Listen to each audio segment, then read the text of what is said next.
Artificial intelligence. It isn't some far-off sci-fi idea anymore. It's here. And it's evolving so fast, it's literally reshaping our world in real time. So what's that really mean for our jobs, for our society, for us? To figure that out, we're going to break down Bill Gates' unique front-row perspective on this whole new era. So, what is next? You hear the term AI thrown around everywhere, right?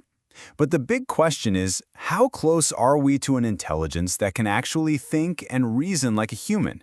And maybe more importantly, what can it do for us right now? And, to help us make sense of all this, we're turning to someone who's had a front-row seat for decades, Bill Gates.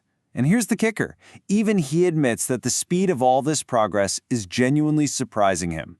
When a guy like that is surprised, you know something big is happening. So let's dive in.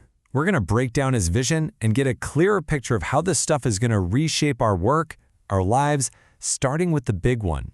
What can AI actually do today? Okay, so first things first. It's so easy to get lost in all the hype, isn't it? So let's get real. Let's get concrete about what AI is actually capable of right now. Gates has a really interesting way of framing this. He calls it labor substitution. And look, this isn't about some Terminator-style robot takeover. It's much more practical. It's simply when an AI gets so good and so cheap at doing a specific task that it just makes more sense than hiring a person to do it. So think of it like a spectrum, right? On one side, you've got tasks that AI is already pretty much taking over. Things like simple coding, telesales, basic support jobs.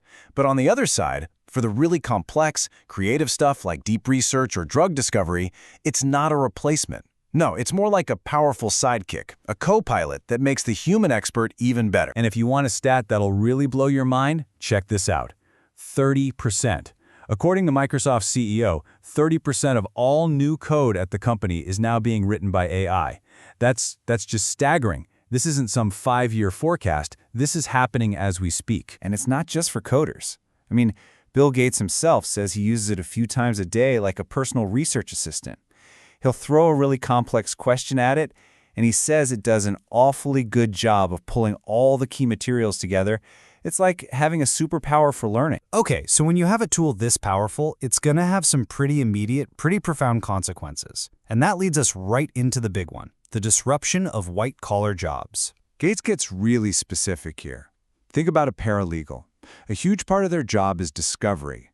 That means digging through mountains of documents looking for patterns. Well, guess what? That's a perfect job for an AI. Same goes for a lot of the routine tasks that entry-level accountants or coders do. And this is the real game changer. For years, when we talked about automation, we were mostly talking about blue-collar jobs, right?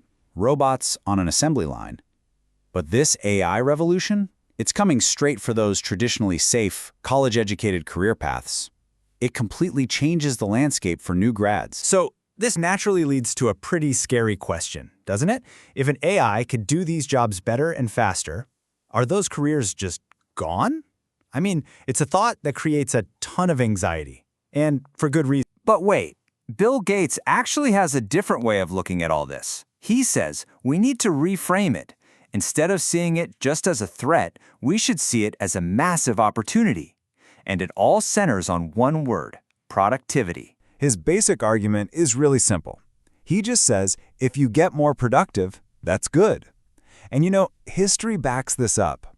Every time we've had a huge leap in productivity, yeah, it's been disruptive for a bit, but in the long run, it's always been a net positive for society. Getting more done with less effort is, fundamentally, a good thing. So what's the promise here?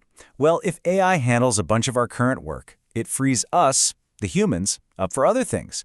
We can finally have enough people to lower class sizes in schools or to give better care to the elderly. Or, hey, maybe it just means we all get to work a little less. Maybe a 3-day weekend becomes the norm. Who knows? But, and this is a big but, Gates is no Pollyanna. He's a realist. The real problem isn't the change itself. It's the speed of the change. The Industrial Revolution unfolded over generations. The Internet revolution took a couple of decades. This AI shift, it feels like it's happening in just a few years. And that might not give us enough time to adjust our society, our schools, our entire job market. All right, so with all that in mind, this incredibly fast, profound change, what do we do about it? How do you prepare? Especially if you're just starting out or thinking about your career, what skills do you even need for this brave new world? And what's really interesting is that his core advice hasn't really changed.